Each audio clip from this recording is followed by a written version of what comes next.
Isaac, it's me. I wish I could talk to you. I'm sorry. I'm sorry about everything. I wish I could just talk to someone. It's all falling apart here. I can't believe what's happening. It's strange. Such a little thing.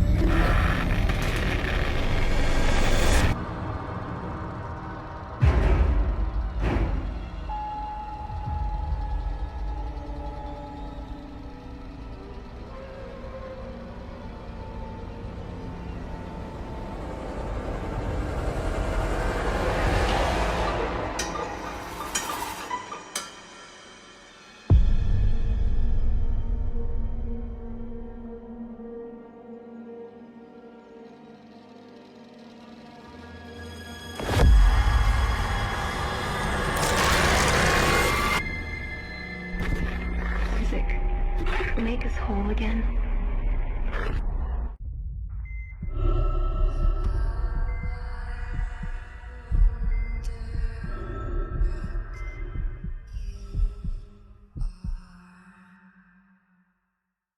Dead Space, a magical gem of the late 2000s within the horror genre. Taking inspiration from Resident Evil 4 along with them, Glenn Schofield and EA have created a wonderful classic that surprisingly holds up to this day. No joke, this game still holds up to this day. Its atmosphere, the gameplay, the story, all left a huge impact on fans and revolutionized survival horror. However, after Dead Space 3, the franchise seemed to have no staying power after how disappointing and outright trash it was, so much so that they end up canceling the rumored Dead Space 4, and then eventually leading to the death of Visceral Games. Thanks EA, some bitches. For over a decade, the franchise lay dead, lost in space. Hehe, see what I did there? Get the hell out! Get out! Get out! Get out! Okay. Get out! Get out!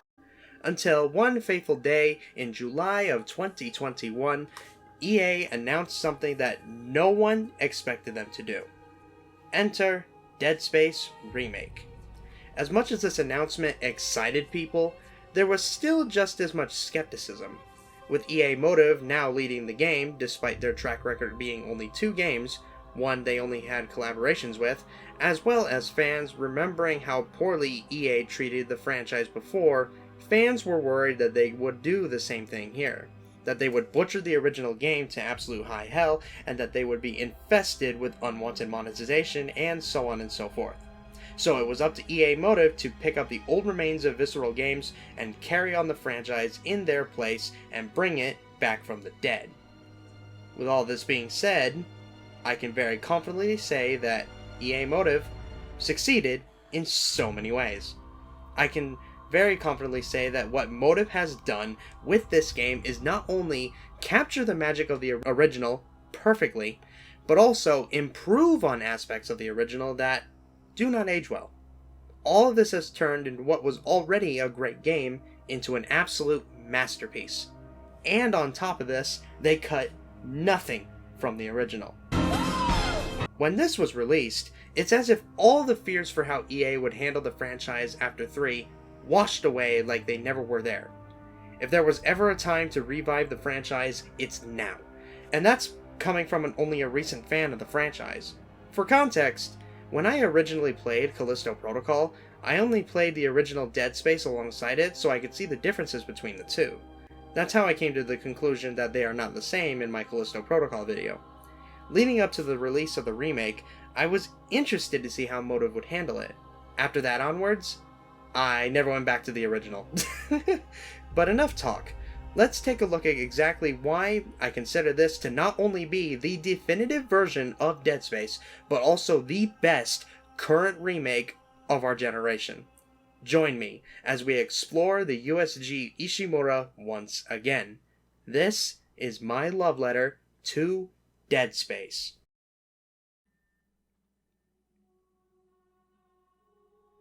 It's like the old saying goes, out with the old and in with the new. Remakes live by this ideal, and Dead Space is no different here. But it begs the question, How could EA Motive be able to improve what's already great? Like mentioned before, the original Dead Space stands the test of time. The atmosphere, the sound design, and just the overall feel of the game's tone and level design still holds up to my honest surprise. So when I say that the remake manages to surpass the original in just every margin of that regard, that's quite the high bar Motive has set. The lighting, the camera work, the character models, and the massive skyboxes are truly next gen. Everything about the game's level design, too, has been completely reworked to the point where this honestly feels like a whole new game. But what makes this remake all the more horrifying and keeps the atmosphere intact the entire way through is what I believe to be the best addition to the entire game, the Intensity Director. The Intensity Director is an AI that controls the flow of the game to an immeasurable degree. It controls the stress levels of the player as you progress so that you never know what to expect. Think of it as like the Director AI from Left 4 Dead. In a horror game, however, this makes for a terrifying experience as you truly feel like that you are not safe, even when you're shopping. So, say if you feel like you've played it safe throughout the majority of a level, but then as you walk into a room that was previously safe before, the Intensity Director will then spawn a necromorph in that same room, scaring the player. Or say you just survive a massive onslaught against a bunch of necromorphs, the Intensity Director will allow you to have a momentary breather as you walk into a room with ammo or other items, or to a shop or workbench. This makes each level in the game neither the same nor a slog. This also in terms allows the atmosphere and tension to stay intact the entire way through, and I love it. You will always feel like you are not safe no matter where you are or where you go, as the Intensity Director will make sure that you are constantly on your toes no matter what. Now, while this AI is incredibly impressive, when it comes to horror games being in one setting, in a large ship in the middle of butt-fuck nowhere, it will force you to get creative. It will force you to think outside the box in terms of how you design your levels. Something that the remake of Dead Space achieves in spades thanks to 3 new additions: power conversions, security levels, and the newly revamped tram system. Let's talk about the tram system first, as it's a fantastic new addition to the game, and it ties it all together with the rest of the game. In the original, the tram system was basically how each chapter of the game ends. Like, if you managed to make it to the next tram station, you beat the level. Pretty standard, right? However, in the remake, it's designed so that you can choose which part of the ship you want to get to the objective at hand. It also contains built-in markers that shows you the main mission, as well as side quests scattered throughout. This makes transitions from different parts of the ship 10 times more immersive and seamless, with a massive emphasis on seamless. There's no loading screens, no stops to preload textures, nothing. It's nothing but just you and the game throughout, and it's just chef's kiss. Backing up the trans system, though, is the newly added security level system. Certain doors throughout the game are locked behind a security clearance, and over the course of the story, your security clearance goes higher, giving you access to different rooms that contain more items that you need. And with the tram system, you can constantly go back and forth, so that you'll never miss out on items that you didn't have access to before. This system is masterclass, as it encourages backtracking and replay value, as you'll always find something new to do throughout your main quest. And last but not least, we have the power conversion system. In certain levels, you can be able to divert power to certain aspects of the room you're currently in, to be able to take advantage but also give disadvantages to the player. Like, say, you have to divert power to the elevator to get to the upper levels, but to do that, you have to turn the lights off. Or say, you can keep the lights on, but in turn, the room becomes zero gravity. These types of rooms require careful decision-making during intense situations, where you have to make sacrifices in order to progress, especially while necromorphs will always hunt you down. I love this change immensely, as the tension is further set in, as while the elevator works, you now have to fight in the dark, hoping to God that you don't get eviscerated as it goes pitch black. The fear factor remains intact all the same. And now, with all this being said, would you believe me that this is only just the tip of the massive iceberg of the changes this remake brings to the table? As while the level design and atmosphere is masterclass in sci-fi horror, the changes to gameplay and level encounters are next level, and it truly makes us whole.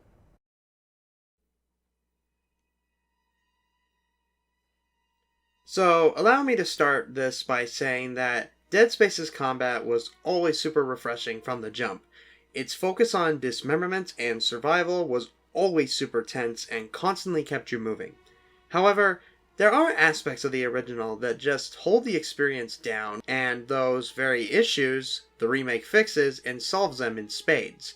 And I'm going to take a moment to explain those soon. The gameplay loop is as follows, however. You have a slew of weapons that you collect over the course of the game that can be used to help stop the necromorphs. However, these necromorphs are not your typical zombies. No. These necromorphs could have their heads come off and are still alive and kicking. So you go for their legs or arms and dismember them one by one to truly take them down. You also have stasis, which helps slow them down, as well as kinesis, which is used to move objects, pick up items, explosives, or pick up poles or blades that skewer the necromorphs hard against the wall. Not that other way, you heathens. If you're into that, seek help. All of this while your right foot stomps on necromorphs to pick up items off their corpses while you cha-cha real smooth. You put all this together, and it's a fun gameplay loop that has the right amount of tension throughout, and it is the pinnacle of survival horror. Let's talk about the weapons, as those have been massively overhauled in some way, shape, or form. The plasma cutter stays pretty much the same, as it is the golden child of the game. I mean, why else have there been people that play these games with the highest difficulty and just the plasma cutter? Wink, wink, nudge, nudge. Because it is just absolutely busted. Next, we have the pulse rifle. In the original, this was probably the worst gun in the game for the most part. It would constantly take full clips of ammo just to dismember a necromorph, and its secondary power was also super weird. The remake version is a lot more fun though, and its secondary add-on is a built-in grenade launcher, which is fun. The line gun is an interesting weapon. It fires off one line shot, which is good for going for the legs, and in the original you could fire off a proximity mine that honestly kind of took too long for it to go off, so necromorphs would constantly avoid it, so it was pretty much useless. But that got reworked in the remake into a laser trap, which I think W.S. Anderson would have a hard-on for. The flamethrower was completely useless in the original, and 9 times out of 10 it would get you killed. But now, it's a complete powerhouse, and has a pretty powerful secondary that tears through enemies. Though, I didn't get enough footage with the weapons in the original, as honestly, that was actually one of the weaker parts. A large majority of the weapons for me, I didn't really take the time, nor did I have the reason to use them, to be honest. Like I mentioned before, the plasma cutter just kept me going regardless. In the remake, however, I felt more capable of taking full advantage of my arsenal. Every weapon felt like they actually had purpose, and almost every weapon was fully utilized, except for the force gun. Another change that I'm super happy about, and was desperately needed, the power node upgrade system. In the original, there were way too many empty spaces in between upgrading stuff, like your suit and your guns. It just felt like the power nodes I collected throughout the game were just completely wasted to get to the next real upgrade. In the remake, however, not only is every power node not gone to waste, as everything is filled, there's also now way more options to choose from, like upgrading stasis times, your oxygen tank, and more for your suit. Giving your weapons special abilities, like for example, if you upgrade the plasma cutter to the maximum, every shot sets necromorphs on fire. The game also gives you a hell of a lot more power nodes to work with, as well as the upgrade maps that are absolutely stacked. And they even get bigger with upgrades to weapons that you collect on the ship. Speaking of collecting things, there's also a store, which is shocking to absolutely no one, across the ship where you could be able to grab more ammo for your weapons, power nodes for you to buy, as well as upgrading Isaac's suits, or switching into other suits that you collect. My favorite being the Venture suit. I mean, just look how sleek it is. Zero gravity sections have also been completely overhauled, similar to, say, the Dead Space 2 to 3 segments. In the original, your suit's boots were magnetic, so if you jumped to certain parts of the room, you'd instantly stick and walk on places where you normally wouldn't. While this is fun, it's nice to see that Motive adapted the Dead Space 2 Zero Gravity segments into the original, because it makes the ship and the levels in general feel a lot bigger in scope, as you are given freedom to explore more no matter what. I mentioned the Zero G segments now because it's time for pain.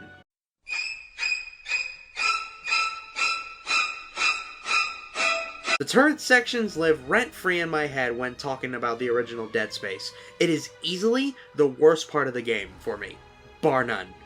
First of all, the controls for the turrets were abysmal for its time. On-rail shooters were pretty big during the time, I believe, so I think I can see why they added it, but it just was not any fun. Also, factor into the fact that at times, if you shoot super fast, your gun will overheat like crazy. All this while the asteroids hit your ship way too fast for you to even react. I got lucky in this recording that I was able to get, as I was just able to survive this section by the skin of my teeth. In the remake, however, the turret sections were more so that you can control the turrets while flying in Zero G. This was used for the same asteroid mission as well as when you fight a Leviathan. It's a lot more interactive and honestly a lot more fun. With all this said, however, let's get into the main attraction, the Necromorphs. The variety of these creatures is huge and they all establish their threat levels. Also, the body horror on these guys are strangely perfect. You got your standard slashers, which even have a spitter variant. The Infector is one of the creepier necromorphs, as they infect dead bodies so that they can become stronger necromorphs. Leapers are quick little creepy bastards. Pregnants carry small little swarmers if they explode. Lurkers, which are basically alien babies and just... ugh, gross. Some of the scariest ones, though, are the Divider, for example. They are super tall and will fall apart into smaller pieces that swarm you. And then, of course, there's also the Twitchers, which are faster slashers, but their movements are a lot more spastic and will catch up to you if you're not careful. Probably the toughest, though, are the Hunter and the Brute. The Hunter is the tougher one, as it is practically unkillable, and you're more than likely needing to use stasis to slow them down. They are a legitimate threat because they just cannot die. The Brutes, however, are the easier of the enemies. In all honesty, they're actually kind of the easiest enemy in the game, mostly because their weaknesses are super noticeable and you can just use stasis to take them down. But they're still super fun to fight nonetheless. And as if that wasn't bad enough, to accommodate these necromorphs, we have the peeling system.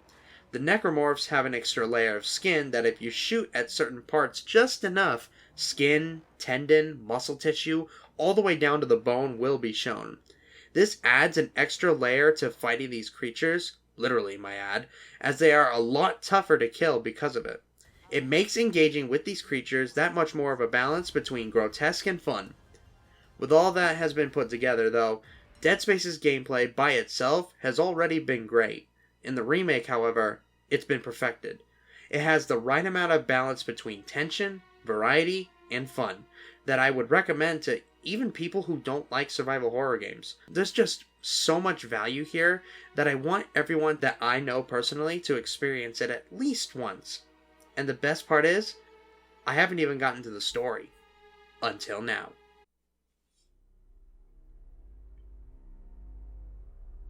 You will all be made one. Make us whole. What happened here? Oh, okay. So, for this segment, where I normally talk about the story in its entirety, I mostly want to take this time to talk about the changes from both the original and the remake, and tell you which ones that I prefer.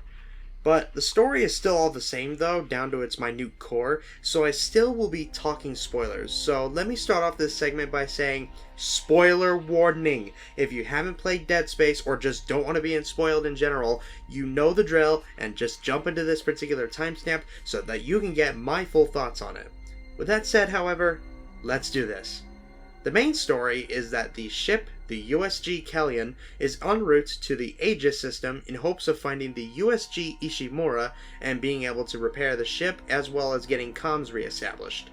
The Kellion consists of our boy Isaac Clarke, Kendra Daniels, Zach Hammond, and 2 other body bags, security personnel. As you find the Ishimura, however, you end up getting pulled into it where your ship crashes, and you're forced to discover what is going on while your ship needs repairs. As you get a diagnostic, however, you realize that the ship is pretty much inoperable as half of the ship is damaged. But before you could even react, necromorphs attack you, forcing you to split up, and your ship explodes, which makes you and your crew quite literally a sitting duck, stranded on a faraway system in an inoperable mining ship. So now your main mission is to repair the ship, get comms back up, and get out of there. All while this is going on, however, not only is Nicole, Isaac's girlfriend, is on the Ishimura, but also, supposedly, an ancient artifact was found on Aegis 7, which causes more problems than anything else. Through the use of audio logs and video recordings, you discover more and more about what happened, as well as more info on this artifact, the Marker. So, as far as the main story goes, both the original and the remake follow the exact same plot. The remake, however, does have a few additions. The first major one is that, gasp! Isaac actually speaks! 5 minutes out, you still got that thing on repeat? Guess you really miss her. Ishimura is not a job you turn down, but 6 months apart with only vid calls? It's rough. Nah, I'm kidding. He technically started having voice lines and dialogue around the time of Dead Space 2 and 3. However, the first game is where he was more of a silent protagonist than anything else. In the remake, however, he is fully voice acted and done by the talented and former voice actor for Isaac, Gunnar Wright. He does a fantastic job as always, and while Isaac being a silent protagonist was pretty neat, the remake definitely feels more in line with the next two games, and it's honestly a pretty nice change. It's also super fun to hear Isaac speak engineer jargon while he repairs parts of the ship. Another one. I'm getting weird feedback spikes on local comms. If whatever's wrong with the comms array is spreading... No, that's not it. So, the door to communications should be open. You can head down to the comms control station. And Isaac, watch what you say. I think someone's listening in. It also makes scenes where the moment where you find out about his girlfriend's fate that much more effective as well. She's Elizabeth Cross, that scientist from hydroponics. You both saw what the marker wanted you to see. Jacob Temple for her, and Nicole for you. Jacob. No.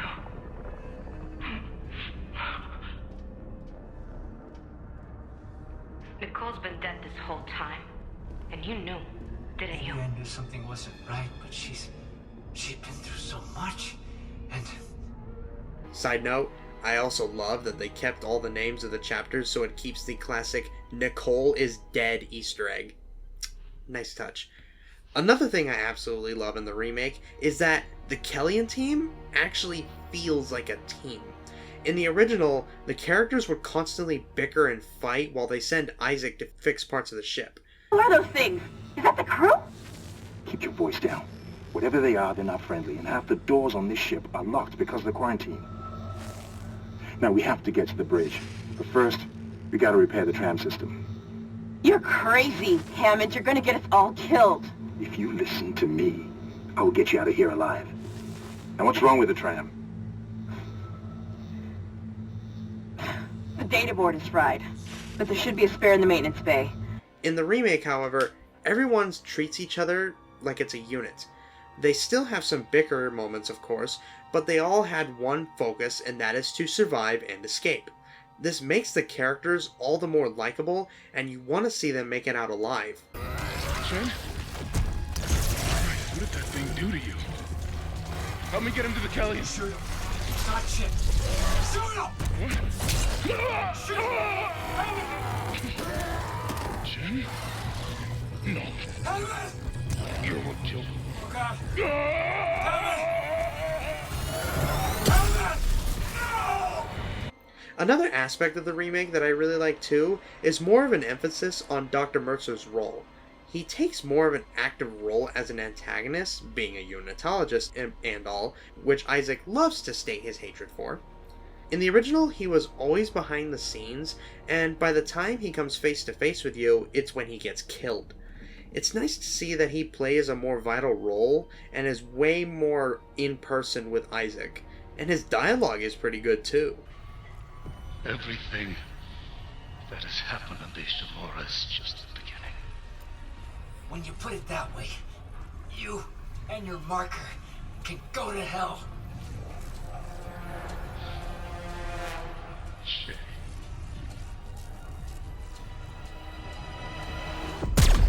No! No! Damn it! And a slow death in stasis.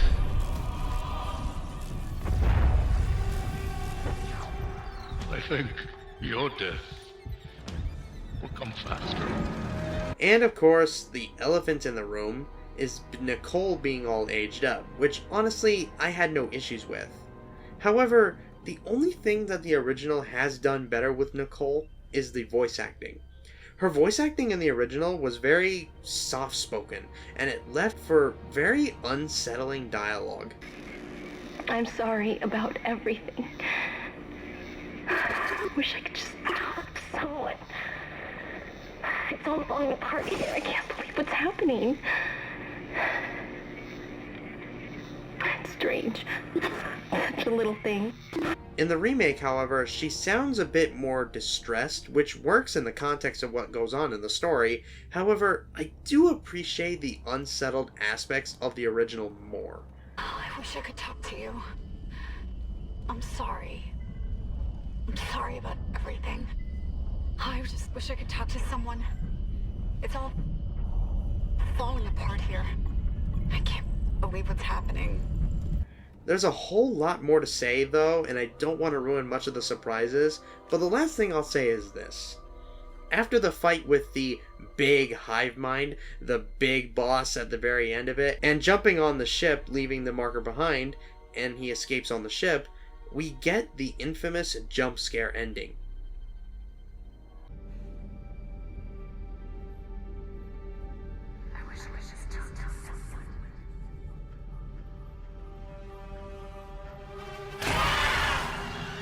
I'll be honest, the original was more effective. The remake one feels a bit too long and it lingers a little bit more than it should, but it's still a pretty neat recapture of the original, but just doesn't quite beat it yet. There's so much more that I want to say about the story, but I think it's better if you experience it for yourself, because there's a lot of surprises. But make no mistake, however, that's just how good it is. So many of the changes from the original I'm absolutely welcome to, and there are some aspects of the original that does better, but overall, it's all these add-ons to a story that's already been fantastic from the start that I gladly am excited for more of, and it truly has made fans whole once again. And that is the Dead Space remake. As a game at the core, it's a fantastic spectacle, and some of the best that survival horror has to offer. But as a remake, it's perfection. It's quite possibly the best remake of our current generation. The fact that EA Motive was able to achieve something wonderful on such a big scale, coupled with adding so much new stuff for Dead Space fans while cutting out nothing, it truly shows that with the right talent and the right people, and without EA constantly breathing down their necks, it shows that EA is capable of actually, giving a shit, and can put something out that fans will love. While it is a rarity, in which I will point that out, it is something that I will always give EA the benefit of the doubt on. And it's clearly showing how EA Motive put a poll out where they could potentially do a remake of 2 and 3, which is really cool to think about. While I'm not sure how to feel about a Dead Space 2 remake, as the sequel is a damn near masterpiece, a remake of 3 is oh so desperately needed. I'll definitely be watching EA Motive with great interest going forward, especially with their upcoming Iron Man project coming as well. As mentioned too, if there's any time to bring back Dead Space to the spotlight, it's now. And Motive was able to pave the way for that, and I hope this leads to them potentially making a Dead Space 4. I'm so excited and happy for Dead Space's future, and I can't wait to be a part of it. And that is my love letter to Dead Space. To quote Susie Hunter, I can't believe I'm saying this in 2023, but Dead Space is back.